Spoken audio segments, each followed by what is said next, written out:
یاد رکھ یہ جو آزمائشیں ہوتی ہیں، یہ جو تکلیفیں ہوتی ہیں، یہ جو تھوڑے سے مشکل حالات ہوتے ہیں، حضرت یونس علیہ السلام کی دوستی ہوگی حضرت جبریل امین سے، اور جناب جبریل ملنے آیا۔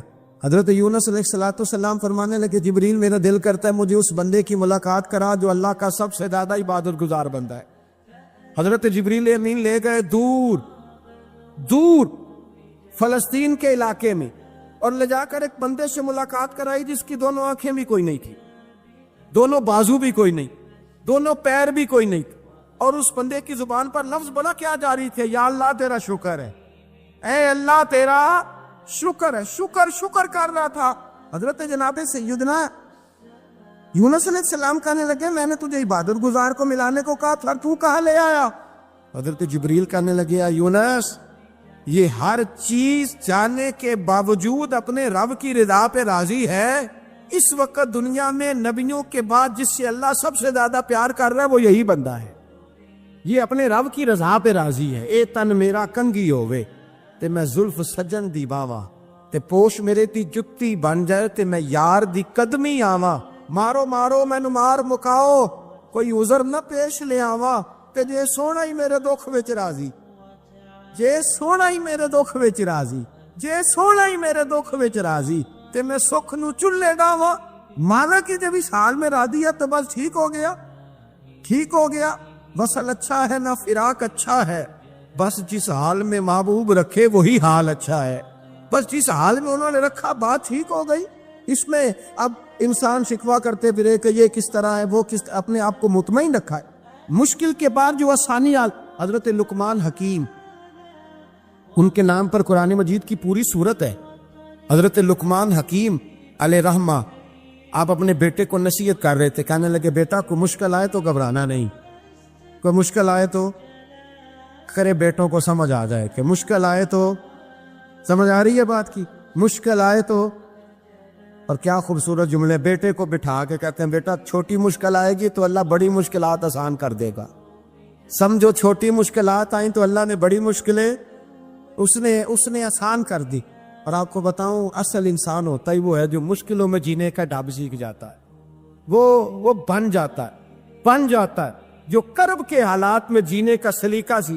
اپنے بچوں کو یہ سمجھانا کہ حضرت لقمان بیٹے مشکل آئے تو گھبرانا نہیں، بڑی کو ٹال دیتی ہے، وہ نیکی کا اور آسانی کا پیش خیمہ ہوتی ہے۔ اللہ اس کے بعد آسانی سمجھا رہے ہیں۔ کچھ دنوں کے بعد کہنے لگے آؤ فلاں اللہ کے نبی کی ملاقات کو چمچ، فلاں نبی علیہ السلام سے ملنے چلتے ہیں۔ اس زمانے میں جو نبی تھے ان سے ملنے چلے گئے، بیٹے کو بات یاد تھی، گھوڑے پہ بیٹھے، امام ابن جوزی نے اس کو لکھا ہے، گھوڑے پہ بیٹھے تھے دونوں کے پاس گھوڑے تھے۔ اب رستہ بہت زیادہ تھا، کھانا ساتھ لے لیا، پانی ساتھ لے لیا، رستہ لمبا تھا، صحرا کا علاقہ تھا۔ جب جانے لگے تو اتنی سخت گرمی ہوئی کہ گھوڑے بھی بے ہوش ہونے لگے، اچانک ایسی گرم لو چلی کہ گھوڑے بھی۔ اب دونوں باپ بیٹا جو تھے وہ بڑی جوش میں تھے کہ جانا ہی جانا ہے، گھوڑے سے اتر کر کے پیدل چلنے لگے۔ اب پیدل چلتے چلتے ذرا آگے گئے تو اب گرمی میں جتنا بندہ پیدل چلتا ہے اتنا پیاس بھی زیادہ لگتی ہے، تو پانی پیتے رہے، کھانا کھاتے رہے، کھانا پانی بھی ختم ہو گیا۔ تھوڑا آگے چلے نا، اس قدر تکلیف بڑی کہ حضرت جناب لقمان کے بیٹے کے پیر کے اندر ایک ہڈی پیوست ہو گئی، اتنی بڑی ہڈی تھی وہ اندر ہی چلی گئی، پیر خون کے فوارے گرنے لگے، بیٹا بے ہوش۔ حضرت لقمان اس کے سرانے بیٹھے تو بیٹا تھا نا، آنکھوں میں آنسو آ گئے۔ بیٹے نے آنکھ کھولی تو کہنے لگا ابا جی آپ تو صبر کرنے والے، آپ رو رہے ہیں۔ پر میں بیٹے میں کیا کروں، میرے سینے میں جو دل ہے وہ ایک باپ کا دل ہے، تو باپ جو ہوا تیری دکھ پر رونا آیا۔ بڑی مشکل سے دانت کے ساتھ ہڈی نکالی، ہڈی نکلی تو خون بھی چلا۔ صاحب زیادہ کہنے لگا حضور آپ نے تو کہا تھا ہر مشکل کے بعد آسانی ہوتی ہے، اور چھوٹی مشکل دے کے اللہ بڑی سے بچا لیتا ہے، تو ہم تو اچھے کام چلے تھے، مشکل پہ مشکل یہ کیا ہے؟ حضرت لقمان کہنے لگے بیٹا نہ تو رب کی حکمتوں کو جانتا ہے نہ پوری طرح میں جانتا ہوں، لیکن جو میں نے کہا تھا وہ بات سچی ہے۔ فَإِنَّ مَعَ الْعُسْرِ يُسْرًا إِنَّ مَعَ الْعُسْرِ يُسْرًا، اللہ ہر مشکل کے بعد آسانی عطا فرمائے گا، اور فرمایا میرا ایمان ہے کہ ضرور عطا فرمائے گا۔ یہ بات کہہ رہے تھے کہ سامنے سے دھواں اٹھا، اتنا سخت دھواں اٹھا کہ آپ نے سوچا شاید وہاں آبادی ہے، وہاں جاتا، وہاں چلنے لگے تو پیچھے سے کسی نے آواز دی ٹھہر جاؤ، رکو، وہیں رک گئے۔ تھوڑی دیر گزری تو کہا رک جاؤ. جب رکے تو ایک بولنے والا بولا, کہنے لگا تمہارے لیے تھوڑی دیر کے بعد جانوروں کا بندوبست کر دیا جائے گا, کھانے کا بھی بندوبست ہو جائے گا, بچے کا پیر بھی صحیح ہو جائے گا, چلے جانا, لیکن ذرا ٹھہرو. حضرت لقمان کہنے لگے بولنے والے تو کون ہے؟ تو کہنے لگے میں اللہ کا فرشتہ ہوں, میں اللہ کا فرشتہ ہوں. کہا اللہ کے فرشتے اور یہ سارا کچھ کیا ہے؟ تو فرشتہ کہنے لگا اصل بات یہ ہے کہ سامنے بستی پر مجھے عذاب نازل کرنے کا حکم ملا تھا, آپ بڑی تیزی سے آ رہے تھے, میں نے رب سے دعا کی کہ اللہ اس باپ بیٹے کی غلطی کوئی نہیں, مہربانی فرما.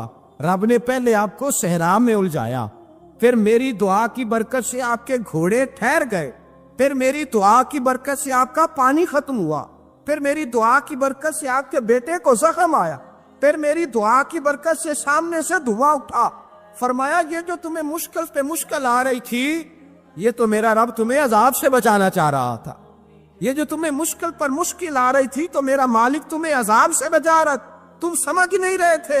حضرت لقمان نے بیٹے کی طرف دیکھا تو بیٹے کہنے لگے ابا جی بات بالکل سچی ہے, افضل الذکر لا الہ الا لا الہ الا, اور پھر پڑھنے لگے حسبنا اللہ و نعم الوکیل نعم المولا و نعم النصیر. یہ ورد ہونے لگا. بھائی جب تجھے مشکل آتی ہے, آزمائش آتی, تو اس وقت سمجھتا ہے پتہ نہیں میرے ساتھ کیا بننے لگا ہے. اللہ تبارک و تعالیٰ چھوٹی مشکل دے کے تجھے بڑی سے محفوظ رکھتا ہے, چھوٹی بیماری دے کے تجھے بڑی سے محفوظ رکھتا ہے. بلکہ میں ایک دفعہ تکلیف میں, ایک آزمائش میں مبتلا ہو گیا, تو میں نے اپنے حضرت سے کہا کہ حضور سارے دکھ کٹے ہی آ گئے, کیا کیا جائے؟ تو آپ فرمانے لگے بڑے خوش نصیب ہو, جوانی میں اللہ نے دکھ دے دیے, بڑھاپے میں آئے تو برداشت نہیں ہوتے. یہ تو بڑے وقت پہ آ گئے, شکر ادا کرنا چاہیے, اس زمانے میں برداشت نہیں ہوتے. اب آسانی ہے, ان کو برداشت کرو, ہمت کرو. میرے بھائی یاد رکھیں, آزمائشیں تکلیفیں آپ کو پڑھا کرنے کے لیے آتے ہیں. ہم آزمائش کو برا جانتے ہیں, دکھ کو برا جانتے ہیں. دکھ تو بڑے پیارے ہوتے ہیں, یہ رونے کا سلیقہ سکھاتے ہیں, یہ اللہ کو منانے کا طریقہ سکھاتے ہیں, یہ مسجد میں جانے کا. وہ جو سکھی بندہ ہے نا, سکھی, مجھے ایک صاحب کہنے لگے دو قسم کے لوگ مدینے سے آتے, مدینہ شریف پوچھنے لگے, کہنے لگے حضرت جی دو قسم کے بندے ہیں, کچھ واپس جاتے ہوئے تڑپ رہے ہیں, کچھ تصویریں کھینچ رہے ہیں رخصتی کے وقت, فرق کیا ہے؟ تو میں نے کہا وہ جو تصویریں کھینچ رہا ہے وہ امیر آدمی ہے, اسے پتا ہے کہ میں پھر ٹکٹ لے لوں گا, مہینے کے بعد پھر آ جاؤں گا, اور یہ مدینہ چھوڑتے ہوئے تڑپ رہا ہے, یہ کوئی غریب ہے, یہ کہہ رہا ہے پتہ نہیں دوبارہ موقع ملے کہ نہ ملے. یہ دکھی ہے, یہ آزمائش. دکھی سکھی بندہ تو مکے جا کے نہیں روتا, وہاں بھی کھڑا ہے, ڈٹ کے کھڑا ہے. دکھی کوئی نہیں تو روئے کیسے, روئے کیسے؟ دکھی دی گل دکھی ہی جانے, دکھی دی گل. او کیا خوبصورت لفظ ہے میاں صاحب کی, اور لفظوں میں حسن دے کے کہنے لگے دکھی دی گل, اے دکھی ہی جانے تے سکھی نو کی خبراں, تے یار جنہاں دے موت نے مارے روندے نہیں تک تک قبراں. یہ مشکل مرحلہ ہوتا ہے, جب انسان تکلیف پہ ہوتا ہے پھر اسے احساس ہوتا ہے, اور تکلیف والے کو ہی تکلیف والے کی تکلیف کا احساس ہوتا ہے. جب آپ کو اللہ مشکل دیتا ہے تو سمجھ لے رب آسانی دینا چاہ رہا, جب تیز دھوپ آتی ہے تو سمجھ لے اللہ گرم ہوا گزار کے ٹھنڈی بارش برسانا چاہ رہا ہے, اور جب چاروں طرف سے گھٹن ہو, پنجابی میں کہتے ہیں گما لگ جائے, تو پھر سارے بول کے کہتے ہیں اب جو طوفان آئے گا وہ سخت ہی آئے, اس لیے کہ گھٹن جتنی زیادہ ہوتی ہے پھر فضل بھی اتنا. حضرت نوح علیہ السلام کی قوم کو حضرت نوح علیہ السلام نے 1500 سال سمجھایا ہے. 15, کچھ لوگوں نے 950 سال لکھا ہے نا, اعلیٰ حضرت نے لکھا 1500 سال عمر ہوئی حضرت نوح علیہ السلام. اللہ تعالیٰ بندے کو جلدی سزا نہیں دیتا, بلکہ قرآن مجید میں ایک جگہ رب کریم اس طرح بھی فرماتا ہے کہ جب بندے مجھے بھول جاتے ہیں تو میں ان کے لیے نعمتوں کے دروازے کھول دیتا ہوں.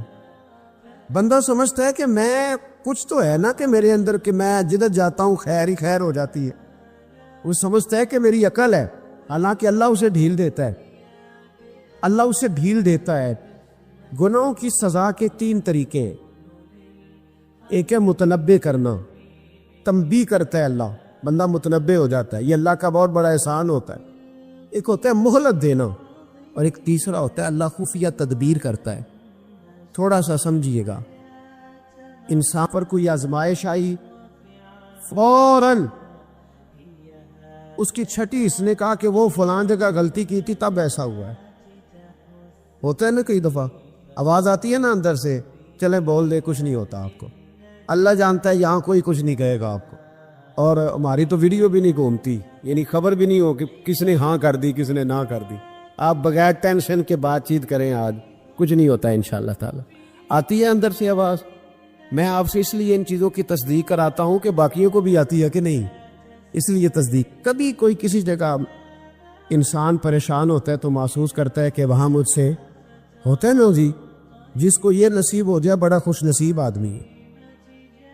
حضرت مولا علی فرماتے ہیں اگر تجھے دنیا میں سزا مل گئی تو بچ گیا ہے، سمجھ پھر اللہ کرم کرے گا، آخرت میں سزا نہیں دے گا. اور یہ یاد رکھ لے، وما اصابکم من مصیبت فبما کسبت ایدیکم ویعفو عن کثیر. اللہ فرماتے ہیں دنیا میں تجھے جو بھی تکلیف پہنچتی ہے وہ تیرے ہاتھوں کے کرتوتوں کی وجہ سے پہنچتی. ویعفو عن کثیر، فرمایا کثیر گناہ تو میں ویسے ہی معاف کر دیتا ہوں. یہ جو تیری زندگی میں دکھ ہے نا، یہ بھی میری قلیل سزائیں ہیں. یہ کثیر پر سزا، یہ قلیل ہے، قلیل یہ جو تمہاری زندگی میں تکلیف ہے. انسان کو سزا ملتی. حضرت فضیل بن عیاض رحمۃ اللہ تعالی علیہ گھوڑے پہ بیٹھے تھے، گھوڑا شرارت کرنے لگ گیا، اچھلنے لگ گیا، کودنے لگ گیا. تو حضرت فضیل بن عیاض نیچے اترے، ایک کونے میں جا کے نماز کی نیت باندھ لی، 2 رکعت نماز پڑھی، پھر دیر تک استغفار پڑھتے رہے، روتے رہے، دعا کرتے رہے. واپس آئے، خادم عرض کرنے لگے حضور سمجھ نہیں آئی، گھوڑے نے تھوڑی سی شرارت کی، وہ بدکا ہے، آپ نے اس کو چھوڑا ہے اور چھوڑ کر کے آپ نماز میں لگ گئے. تو حضرت فضیل بن عیاض فرمانے لگے جب بندہ اللہ کی نافرمانی کرتا ہے نا تو جو چیزیں اس کی فرما بردار ہوتی ہیں وہ اس کی نافرمانی کرنے لگ جاتی. تو مجھے محسوس ہوا تھا کہ میں نے کہیں اللہ کی نافرمانی کی ہے، اس لیے ایسا ہوا ہے کہ میرے گھوڑے نے میری، تو میں توبہ کرنے لگا ہوں. اور اب دیکھتا ہوں بیٹھ کے بھلا کیا ہوتا ہے. میں نے سچی توبہ، حالانکہ مجھے یاد نہیں کہ میں کہاں بولا، پر کھری اور سچی توبہ کی. دوبارہ گھوڑے پہ بیٹھے تو گھوڑا بالکل صحیح ہو کے ساتھ چلنے لگ گیا. میرے بھائی جب یہ تنبیہ ہے اللہ کی طرف سے، یہ متنبہ کیا جاتا ہے کہ تو بعد آ جا. بہت ساری جگہوں پہ انسان کو وقتی طور پر اگر سزا مل جائے، نبی پاک علیہ السلام کی خدمت میں ایک صحابی آئے، بات مضبوط کر دوں، واقعہ سنایا ہے نا تو کچھ لوگ سمجھتے ہیں کہ یہ واقعہ ہے، تو میں ایک حدیث پاک امام بہقی کی لکھی ہوئی عرض کرتا ہوں. نبی پاک علیہ السلام کے ایک صحابی آئے اور ان کا سر پھٹا ہوا تھا، خون بہ رہا تھا. سرکار نے فرمایا کیا ہوا؟ عرض کی حضور ایک عورت جا رہی تھی، میری نظر پڑی، ابھی نظر پڑی ہے کہ میرے آگے ستون آ گیا تو میرے سر پہ لگ گیا. نبی پاک صلی اللہ علیہ وسلم نے فرمایا تیرے لیے خوشخبری ہے، اگر دنیا میں تیری غلطی کی تجھے سزا ملی ہے تو پھر رب تجھے قیامت میں سزا نہیں دے گا. پھر اللہ قیامت میں سزا، بعض گناہ ایسے ہیں جن کی یہاں بھی سزا ملے گی اور وہاں بھی ملے، لیکن میرے بھائی پہلی بات یہ ہے کہ اللہ تعالیٰ اس غلطی کی یہی سزا دے لے. اور دعا فرمائے اللہ تبارک و تعالیٰ یہاں بھی معافی عطا فرمائے، وہاں بھی معافی عطا فرمائے، اللہ درگزر ہی فرمائے. لیکن میرے بھائی ایک تو یہ سزا، ایک سزا یہ ہوتی ہے کہ انسان جب گناہ کرنے لگتا ہے تو اللہ نعمتوں کے دروازے کھولتا ہے، مہلت دیتا ہے. 500 سال تک فرعون کو مہلت دی. کتنے؟ یہاں جو 5 سال حکومت کر لیتا ہے وہ کہتا ہے سب سے قابل میں ہی ہوں، مجھے مہلت جو ملی ہوئی ہے. 500 سال مہلت دی اللہ تعالیٰ نے. اور فرعون کی قوم پر پتہ عذاب کس طرح کیا آئے تھے؟ ٹڈیاں مسلط کر دی اللہ نے.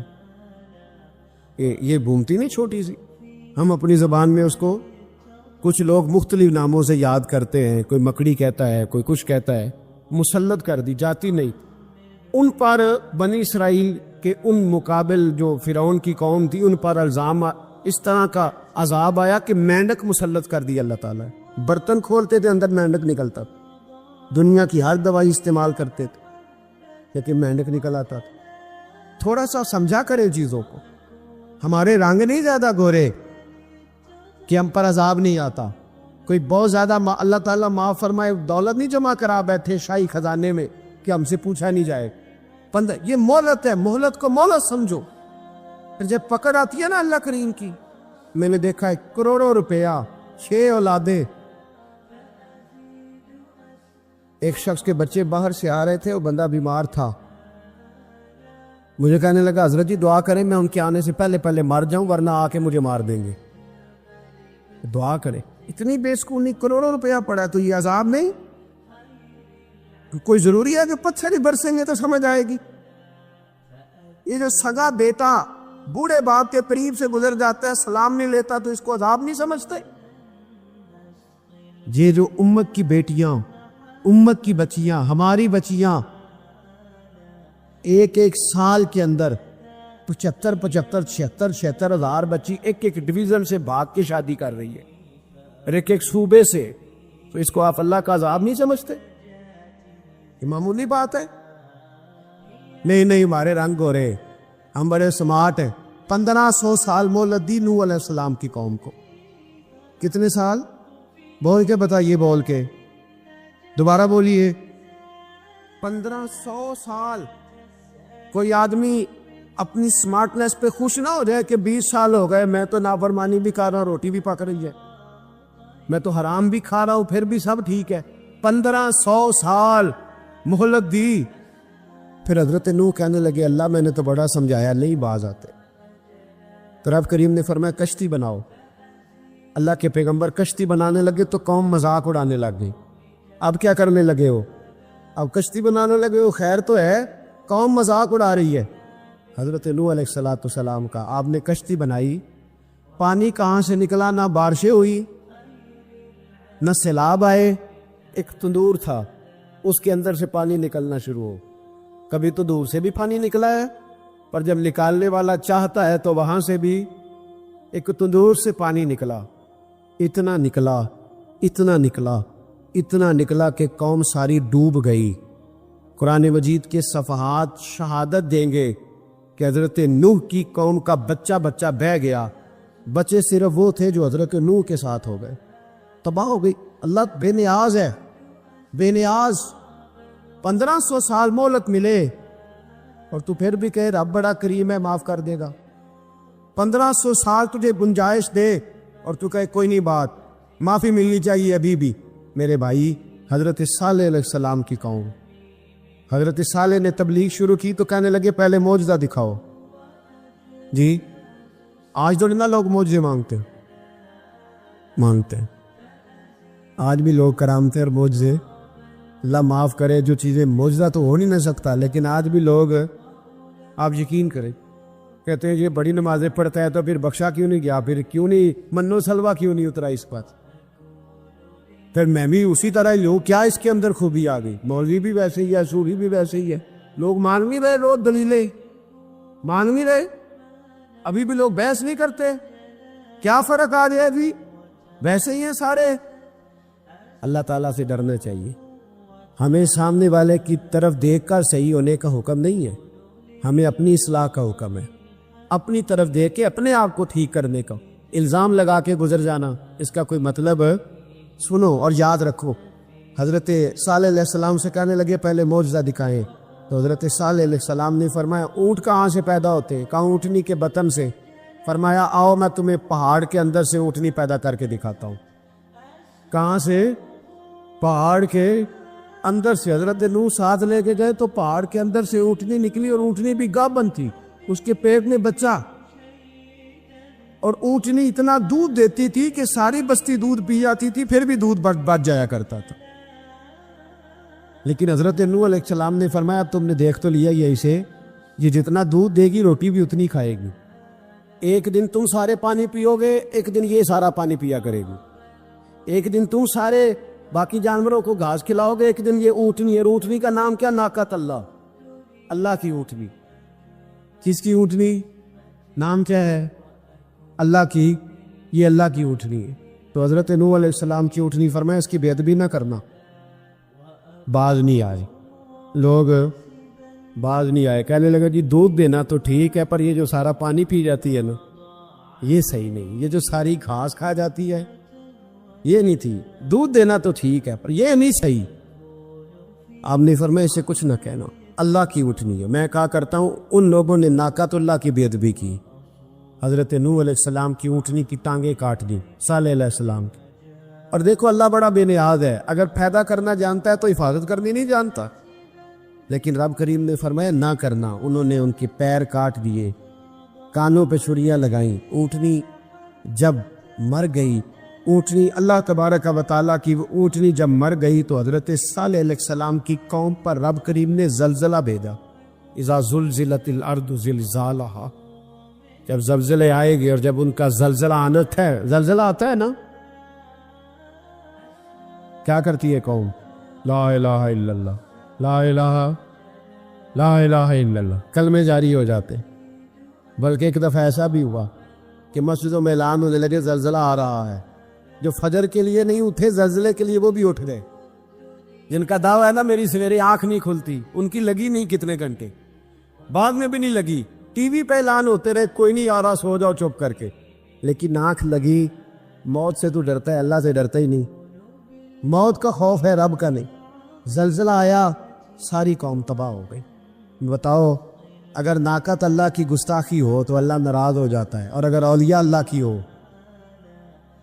اگر اولیاء اللہ کی ہو تو رب ناراض نہیں ہوتا؟ شرم نہیں آتی لوگوں کو داتا صاحب کی بے ادبی کرتے؟ شرم نہیں آتی لوگوں کو غوث اعظم کی گستاخی کرتے؟ حیا نہیں آتی جنہوں نے دین پھیلایا ان کی بے ادبی؟ میں درد سے کہتا ہوں، رو کے کہتا ہوں، اور اگر کلیجہ پھٹ سکے تو میں دکھاؤں زخم کتنے۔ ایک آج کے موقع پر ایک بابا جی، اس سال 4,80,000 روپے کا پرائیویٹ حج تھا، اور بابا جی کی کیفیت کمزور تھی، بیچارے بیمار تھے، اس کے باوجود وہ گئے۔ بوڑھے آدمی، جا کے بیٹھیے، بزرگ، اور کتنی مشکل ہے وہاں مینا، مزدلفہ، عرفات، طواف زیارت، کتنا مشکل کام ہے طواف زیارت کرنا، طواف وداع کرنا، کس کٹھن سے حج کیا، بڑھاپے میں پیسے بھی لگائے۔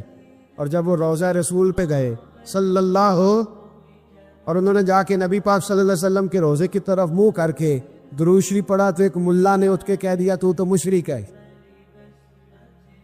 تو میری روح کانپی، میں نے کہا تجھے شرم نہیں آئی، حیا نہیں آئی؟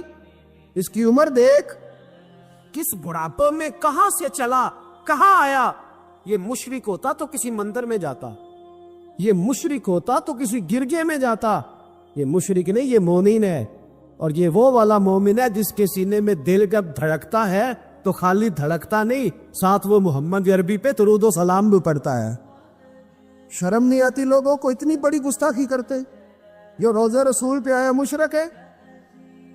میں نے تو ایک مولوی کو صاف صاف کہا تھا، میں نے کہا اگر میں مشرک ہوں تو نکالو، مشرک کا داخلہ تو یہاں ویسے ہی منع ہے۔ شرم نہیں آتی؟ اپنی زبان کے پاس کرو کچھ۔ اتنا ظلم، اتنی بڑی فرقہ واریت امت میں، اتنا امت کو تقسیم کرتے ہو، تمہیں شرم نہیں آتی؟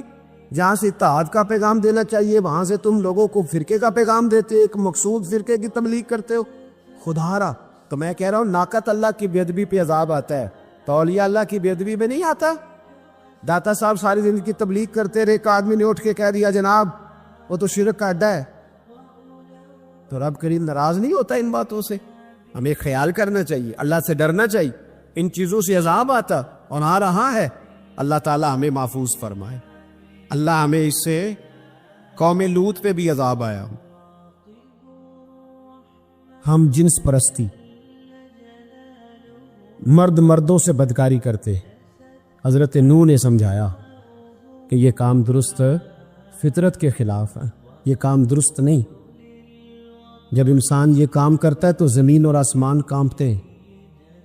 اب میں کیسے کھول کے بتاؤں، میرے پاس اعداد و شمار ہے کہ پاکستان کے اندر اس کام کی کیفیت کیا ہے، اور کس طرح کر کے لوگ، میں تو رونا روتا رہتا ہوں داڑھی کا۔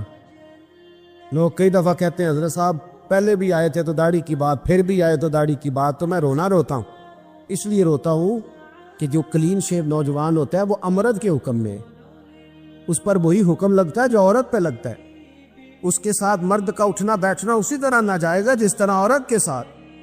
حضرت جنید بغدادی رحمت اللہ تعالیٰ علیہ کے سامنے ایک شخص نے کہا وہ کتنا خوبصورت نوجوان جا رہا ہے، تو آپ فرمانے لگے تو حافظ قرآن نہیں؟ کہا ہاں۔ فرمانے لگے جا اپنے حفظ کی خیر بنا۔ وہ شخص کہتا ہے میں نے اس بغیر داڑھی والے کلین شیو نوجوان کو بری نظر سے دیکھا، مجھے قرآن پاک ہی بھول گیا، سارا قرآن پاک بھول۔ اور کتنے سال میں دعائیں کرتا رہا، بیت اللہ کے طواف کرتا رہا، میں یاد بھی کرتا تو نہیں ہوتا. کیسے اب تو ہمارا نعت کہاں بیوٹی پارلر سے ہو کے آتا ہے. ہم کسی اور کو کیا پیغام دیں؟ وہ پیغام، وہ نظام، وہ طریقہ کار جس کا حکم تھا شریعت میں. قوم لوط پر عذاب آیا. صحیح بیٹھتے ہوں گے بچے جو موٹر سائیکلوں پہ بیٹھتے ہیں. میں نے گجرانوالہ کی سڑکوں پہ بچوں کو، نوجوانوں کو جو تماشے کرتے سر عام دیکھا ہے تو مجھے ڈر لگتا ہے. اور کوئی روکنے والا نہیں، شغل ہو رہا ہے، ہنس رہے ہیں، اور سامنے عورتیں بھی ہے، سب ہو رہا ہے. کتنی تکلیف کی بات. حضرت نوح کی قوم یہ کام کرتی تھی. قرآن پاک نے بیان کیا ہے. حضرت نوح نے سمجھایا، فرمایا رب کریم نے تمہیں اپنی خواہش پوری کرنے کے لیے جائز طریقہ عطا فرمایا. عورتوں سے نکاح کرو، اور اس نکاح کی برکت سے جو اللہ تمہیں اولاد دے گا اس کو اللہ تبارک و تعالیٰ تمہارے لیے باعث بخشش بھی فرمائے گا. لیکن جب قوم نہ مانی تو جو قوم لوط کا عمل کرے اس کا علاج قرآن نے بیان فرمایا کہ آسمان سے پتھر برسیں گے. پھر پتھر برسے اور جن کے بڑے بڑے اچھے دماغ تھے ان کے دماغ چکنا چور کر دیے گئے، تباہ کر دیے گئے. ان کے دماغ زمین پر بچھاڑ دیا گیا. اللہ مہلت دیتا ہے، لیکن اس کا مطلب یہ نہیں کہ انسان توبہ ہی نہ کرے. حضرت شعیب علیہ السلام کی قوم پر بھی عذاب آیا، اس لیے کہ بددیانتی کرتی تھی، ناب تول میں کمی کرتی تھی. میں نے کہا تھا شب قدر کی رات کہ یہ کوئی تماشا ہے کہ شب رات آئی تو ساری رات روتے رہے، یا اللہ معاف کر دے، یا اللہ معاف کر دے، رو رو کے چیخے مار مار روئے. شب قدر آئی تو پھر چیخے ماری، ساری رات روئے. تو جس بندے کا پروگرام ہی نہیں سویرے بدلنے کا، دکان پہ بیٹھ کے پھر وہی ناب تول میں کمی، پھر وہ اللہ تعالیٰ معاف کرے.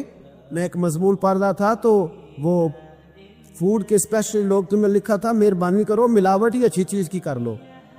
مرچ میں کیری تو نہ ملاؤ اینٹوں کی، وہ تو بیمار کرتی ہے، وہ تو خون کی آنتوں کو روک دیتی ہے.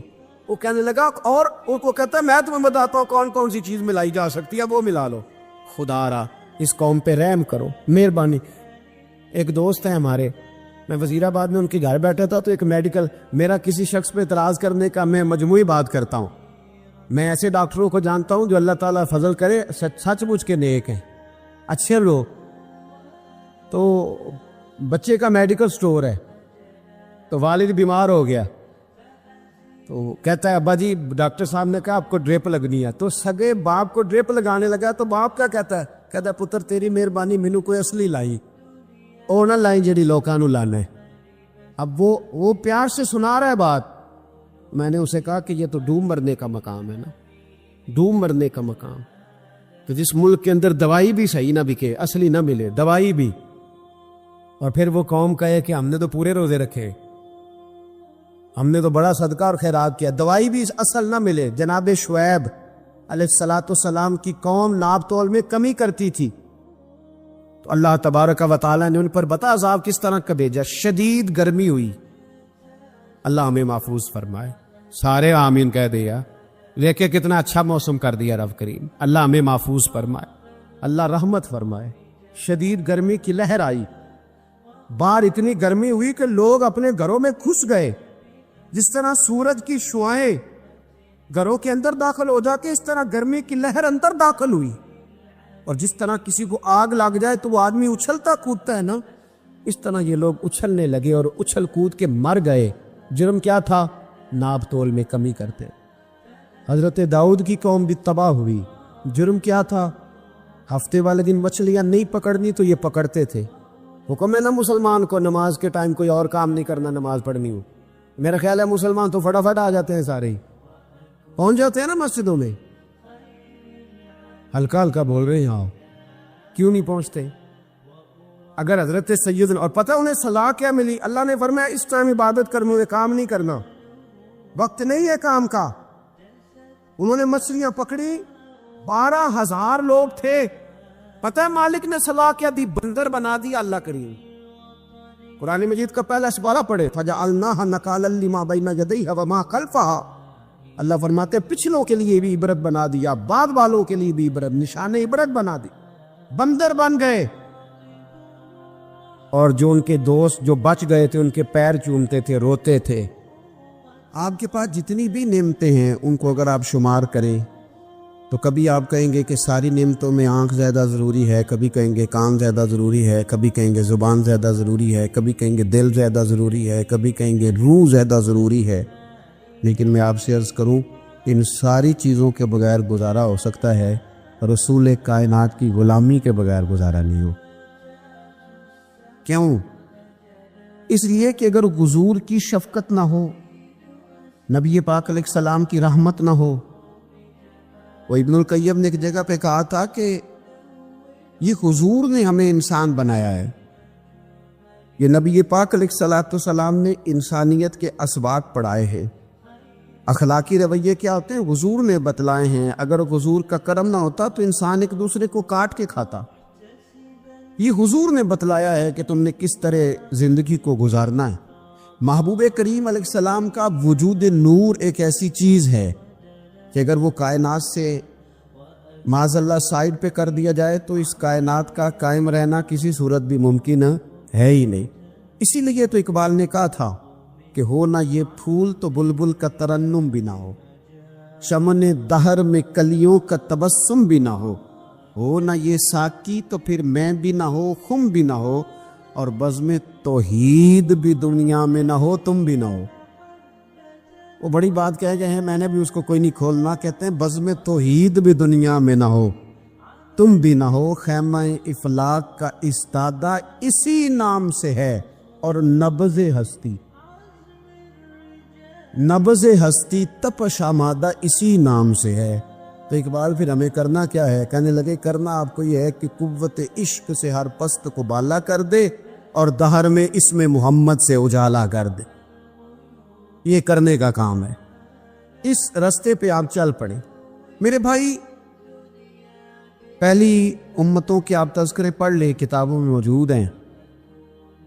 سورہ آراف کو دیکھ لیں، اس میں بہت ساری چیزوں کا تذکرہ کر دیا گیا ہے. اور بھی قرآن مجید کی بے شمار صورتیں ہیں، آپ ان کو دیکھ لیں، اس پر غور کر لیں. جب قومیں نہیں مانتی تھی، انکار کرتی تھی، تو اللہ تبارک و تعالیٰ انہیں تباہ کر دیتا تھا. یہ بات نہیں مانی، ختم ہو گئی. ایک مقصد ہے نا جس کے لیے کسی چیز کو بنایا گیا ہے. تو مقصد تخلیق انسانیت کیا ہے؟ کہ وما خلقت الجن والانس الا لیعبدون. جنوں اور انسانوں کو اللہ نے اپنی عبادت کے لیے پیدا کیا. اور ان کو جب عبادت کی دعوت دی گئی، جب انہیں پیغام دیا گیا اللہ تعالیٰ کی توحید کا، انہوں نے نہیں مانا. تو جس مقصد کے لیے بنایا تھا جب اس طرف ہی نہیں آئے. یہ پنکھا لگایا جاتا نا ہوا کے لیے، تو اگر پنکھا ہوا نہ دے تو اس کا کوئی چھت پہ کام ہے؟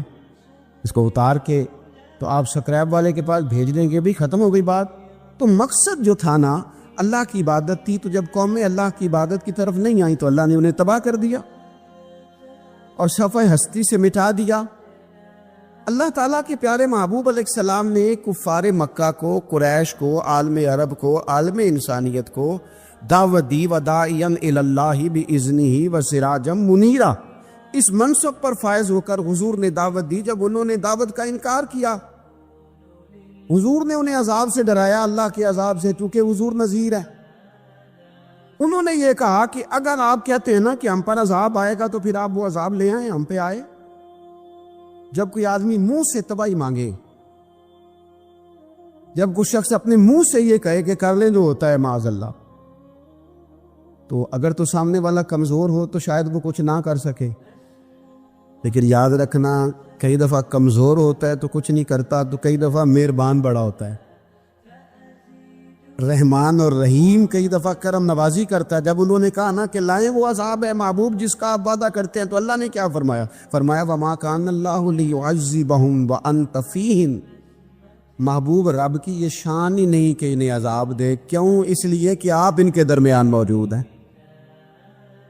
اے محبوب علیہ السلام، اللہ کی یہ شان نہیں کہ انہیں عذاب دے اس حال میں کہ آپ ان کے درمیان موجود ہیں. آپ میری بات کو سمجھیں گے، غور کریں گے کہ کافروں کے درمیان اگر حضور موجود ہوں تو عذاب نہیں آتا، تو قیامت میں جب حضور مومنوں کے بیچ موجود ہوں گے، میں جو کہہ لینے دو نا کہ اساں جہاں گناہیاں دا جدوں اعمال نامہ فرول ہوئے، پھر ذرے ذرے نے سامنے آ جانا ہے، جو جو منہ تھی بولیا بول ہوئے. اساں بھی کول حضور دے بیٹھ رہنا ہے، لکھ عمل ترکڑی تول ہوے او دے کولوں بھی رب نے حساب لینا ہے جیڑا بیٹھا ہی محمد دے کول صلی اللہ تعالی علیہ وسلم، او دے کولوں بھی رب نے حساب لینا ہے جیڑا بیٹھا ہی محمد دے کول ہوے، جس کو کہتے ہیں قیامت حشر، جس کا نام ہے، جس کو کہتے ہیں قیامت حشر، جس کا نام ہے۔ تیرے دیوانوں کے لیے وہ دن تو جشن عام ہے، زیارت ہوگی نا حضور کی، تیرے دیوانوں کے لیے وہ دن تو جشن ہے۔ اور ایک شاعر نے اور بات کھول دی، کہنے لگا ہر نظر کانپ اٹھے گی محشر کے دن، خوف سے ہر کلیجہ دہل جائے گا۔ اچھا جی پھر کیا ہوگا؟ ہر نظر کانپ اٹھے گی محشر کے دن، آنکھیں پھڑ پھڑائیں گی، کانپیں گی اور کلیجے پھٹیں گے۔ منظر ہی ایسا ہوگا، انسان اپنے پسینے میں ڈبکیاں کھا رہا ہے، حساب کا وقت آ گیا ہے اور سورج سوا نیزے پہ ہے، زمین دہک رہی ہے، تو کہنے لگے ہر نظر کانپ اٹھے گی محشر کے دن، خوف سے ہر کلیجہ دہل جائے گا۔ پھر اوڑھ کر کالی کملی وہ آ جائیں گے، پھر اوڑھ کر کالی کملی وہ آ جائیں گے، پھر اوڑھ کر کالی کملی وہ آ جائیں گے، ہر نظر کانپ اٹھے گی محشر کے دن، خوف سے ہر کلیجہ دہل جائے گا، پھر اوڑھ کر کالی کملی وہ آ جائیں گے، سارے محشر کا نقشہ بدل جائے۔ میرے عزیز، حضور کے بغیر گزارا، نبی کریم کے بغیر کوئی چارہ، ہمارا کوئی سہارا ہی نہیں حضور کے بغیر، ہم کدھر جائیں سوائے محبوب کے۔ اس لیے نا صحابہ اس بات پر مطلع ہو گئے تھے، وہ نا بڑی بڑی دھیمی دھیمی باتیں پوچھتے رہتے تھے، اطلاع مل گئی تھی نا کہ اصل کرنا کیا ہے۔ تو جو رازدار لوگ ہوتے ہیں نا وہ پھر دھیمے دھیمے راز کی باتیں کرتے ہیں۔ حضرت انس بن مالک حضور کے خادم تھے، اماں نے دے دیا تھا حضور کی بارگاہ میں، کہتے ہیں میں 10 سال مدینے میں حضور کی نوکری کرتا رہا، تو قریب سے دیکھا تھا نا سارا کچھ، بہت ساری احادیث ان سے مروی ہیں، بڑی چیزوں کو دیکھا تھا، تو ہم سیانے ہو گئے، باتیں سمجھ گئے، قریب رہنے والے لوگ تو قربان پچھانن والے ہیں، تو گل جان گئے گل کھول دے نہیں، تو قریب پہنچ گئے تھے نا، تو سمجھ آ گئی تھی بات کی۔ تو ترمذی میں موجود ہے، ایک دن حضور سے پوچھتے یا رسول اللہ قیامت والے دن آپ کو کہاں تلاش کروں؟ یعنی حضور علیہ السلام سے پوچھتے ہیں حضور میں نا قیامت والے دن، بھئی بات تو یہ نا کہ اعمال ٹھیک کیے جائیں، معاملات پر توجہ دی جائے، عبادات کا خیال کیا جائے، جو ہمارے ذمہ ڈیوٹیاں ہیں وہ پوری کی جائیں۔ تو وہ کہتے ہیں حضور وہ قیامت والے دن کہاں تلاش کروں؟ تو حضور نے بھی نہیں فرمایا کہ تو اعمال ٹھیک کر، مجھے ڈھونڈنے کی کیا ضرورت ہے، کہاں ڈھونڈوں؟ تو حضور فرمانے لگے مسکرا کے فرمانے لگے، چونکہ قربان پچھانن والے ہیں تو اے گل جان گئے گل کھول دے نہیں۔ حضور علیہ السلام سے کہا یا رسول اللہ میں نہ قیامت والے دن کہاں تلاش کروں؟ تو حضور فرمانے لگے حوض کوثر پہ۔ یا رسول اللہ وہاں کیا ہوگا؟ تو فرمایا امت پیاسی آئے گی تو میں جام بھر بھر کے پلاؤں گا، میں جام بھر بھر کے پلاؤں گا۔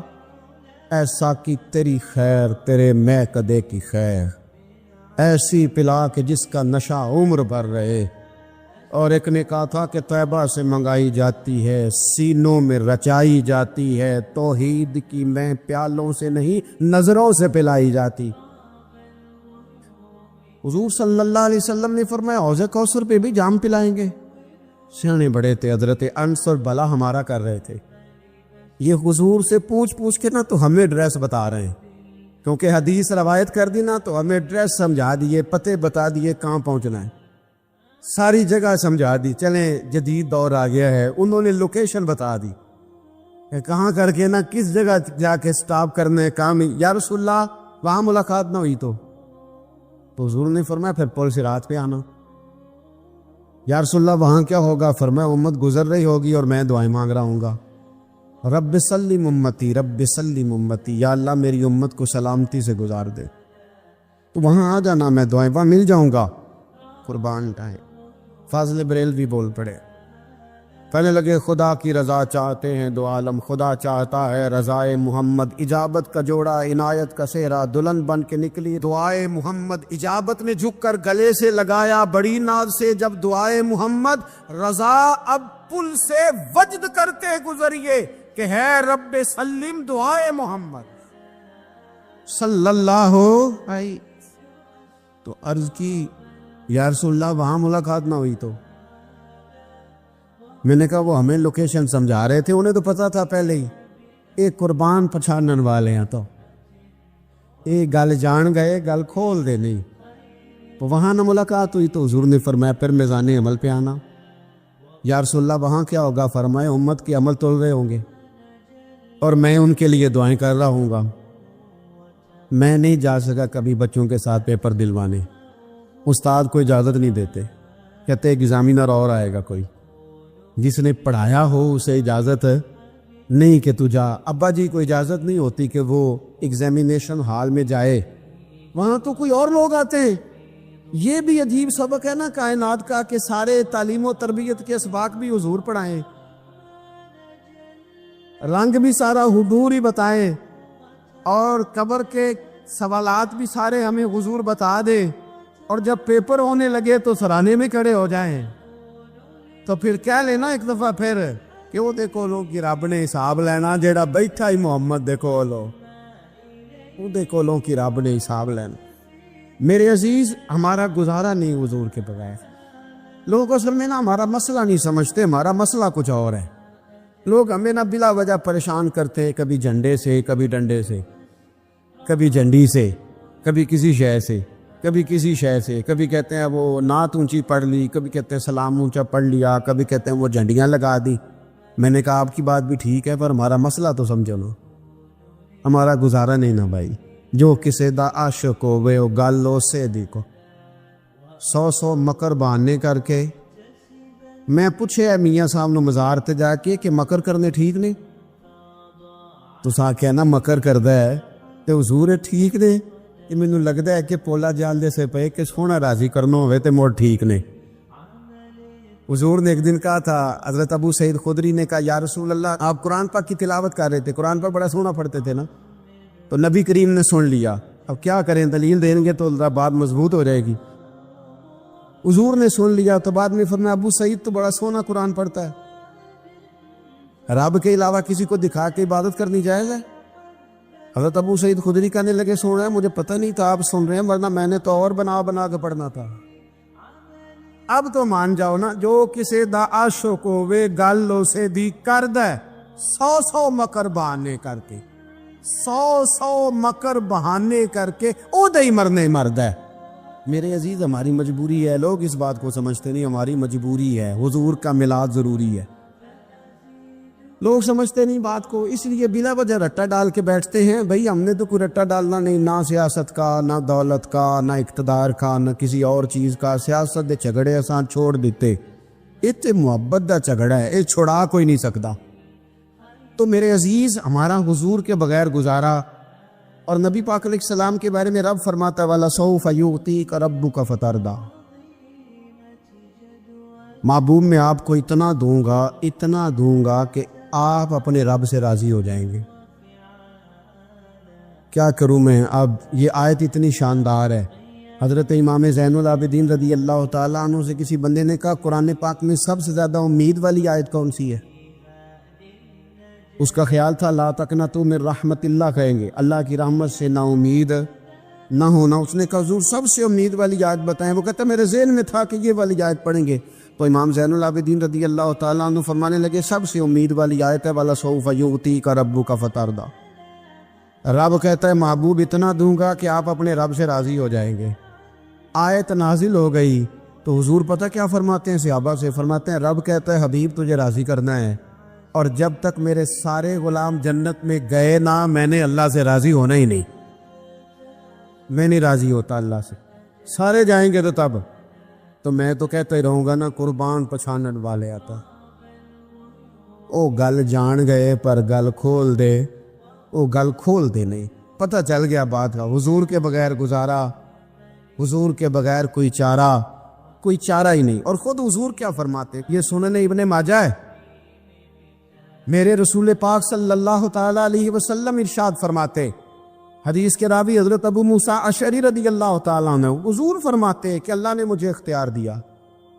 یا رسول اللہ کس بات کا؟ فرمایا رب نے اختیار دیا میں چاہوں تو آدھی امت بغیر حساب کے جنت چلی جائے، اور میں چاہوں تو اللہ سے اختیار لے لوں کہ یا اللہ مجھے شفاعت کا حق دے، میں سفارش کرتا جاؤں اور تو انہیں معافی دیتا جائے۔ یہ مجھے اختیار دیا اللہ تعالیٰ نے۔ تو حضور کیا فرماتے ہیں؟ فرماتے ہیں وہ آدھی امت والا سودا نہیں میں نے قبول کیا، میں نے نہ شفاعت لی ہے، کیونکہ یہ عام تر ہے اور یہ کفایت کرنے والی ہے، یہ عام بھی ہے اور کفایت کرنے والی بھی ہے۔ اور حضور نے یہ لفظ کہے، یہ سنن ابن ماجہ کتاب الزہد دیکھیے گا، اس میں روایت مل جائے گی۔ حضور فرماتے ہیں یاد رکھو تمہارا کیا خیال ہے کہ میری یہ شفاعت پرہیزگاروں کے لیے؟ خود جملہ استفہامیہ سے بات کرتے ہیں، تمہارا کیا خیال ہے کہ میری یہ شفاعت جو قیامت میں سفارش کروں گا تو پرہیزگاروں کی کروں گا؟ حضور فرماتے ہیں نہیں، میں قیامت میں گناہگاروں کی سفارش کروں گا، میں گناہگاروں کی سفارش کروں گا، گناہگاروں کے لیے عرض کروں گا اللہ کی بارگاہ میں۔ کچھ دن پہلے میں کہیں پڑھ رہا تھا کسی کا مضمون، اس نے تشبیہ کس طرح کی دی ہے مجھے پتہ نہیں، لیکن لکھ دی بات، کہنے لگے ایک وکیل ہوتا ہے ایک شفیع ہوتا ہے، ایک وکیل ہوتا ہے ایک، حضور وکیل نہیں ہمارے، حضور ہمارے شفیع ہیں، شفاعت کرنے والے ہیں۔ وکیل یہ کہتا ہے جج صاحب سے کہ یہ جس کا میں وکیل ہوں نا، اس نے نا غلطی کوئی نہیں کی، اسے معاف کر دے۔ وکیل یوں بحث کرتا ہے، کہتا ہے اس نے کیا ہی نہیں، جرم معاف کرے۔ اور جو شفیع ہوتا ہے نا وہ کہتا ہے مالک اس نے سارے کیے، تو میرے آنے کی لاج رکھ اور اسے معاف کر دے۔ یہ وکیل اور شفیع کا یہ فرق ہوتا ہے کہ شفیع کہتا ہے سوڑیا سارے کیے ہیں، بڑے بڑے پاپ کیے ہیں، پر میں جو آ گیا ہوں تو مہربانی کرنا معافی دے دے۔ میرے عزیز حضور کے بغیر کہیں بھی گزارا نہیں ہے۔ ہم نے نا جب یہ بات سمجھ لی، اور پتہ ہے نبی کریم صلی اللہ علیہ وسلم نے آگے بڑھ کے خود بھی کئی مقامات پر اس بات کو کھول کر مختلف انداز میں بیان کیا۔ حضرت عبداللہ ابن عباس رضی اللہ تعالیٰ عنہ کی روایت آپ دیکھ لیں، یہ آپ کو مستدرک میں ملے گی۔ حضور صلی اللہ علیہ وسلم فرماتے ہیں قیامت کے دن اللہ تعالیٰ انبیاء کے لیے نور کے ممبر بچھائے گا، ہر نبی ممبر پہ بیٹھ جائے گا، ہر پیغمبر علیہ السلام اپنے ممبر پہ جلوہ فروز ہو جائیں گے، ہر پیغمبر۔ لیکن حضور فرماتے ہیں میرا ممبر خالی ہوگا۔ یا رسول اللہ صلی اللہ تعالیٰ علیہ وسلم آپ کا ممبر کیوں خالی ہوگا؟ حضور فرماتے ہیں میں ممبر چھوڑ کے رب کی بارگاہ میں کھڑا ہو جاؤں گا، اور اس ڈر سے کھڑا ہو جاؤں گا کہیں ایسا نہ ہو کہ میں جنت میں چلا جاؤں اور میری امت رہ جائے۔ میں اپنی امت کی سفارش کروں گا، رب میری امت کی سفارش قبول کرے گا۔ فرماتے ہیں میں اتنی سفارش کروں گا، اتنی سفارش کروں گا کہ جہنم کا دروغہ مجھ سے کہے گا کہ محبوب کمال ہو گئی، آپ نے تو اپنا کوئی غلام دوزخ میں رہنے نہیں دیا، سارے آپ نے نکال دیے۔ کسی شاعر نے بڑی خوب بات کی تھی، اس نے کہا تھا کہ یاد رکھو قیامت کا جو دن ہے نا، یہ قیامت کا دن دراصل ہمارا وقت ہوگا خاص، جب ہم نبی پاک صلی اللہ علیہ وسلم کی بارگاہ میں جائیں گے تو ہمیں سمجھ آ جائے گی کہ دنیا میں ہم نے کئی دوستیاں لگائی تھی پر جھوٹی لگا بیٹھے۔ ایک دوستی سچی ہے جو مدینے والے کی ہے، وہ کہتے ہیں محمد بوٹیا جھوٹا ہی جاگ سارا، یہ سچیاں مدینے والے دیاں یاریاں نے، سچیاں مدینے والے دیاں۔ تو نبی پاک صلی اللہ علیہ وسلم کے بغیر نہ دنیا میں گزارا ہے، نہ قبر میں گزارا ہے، نہ آخرت میں گزارا ہے۔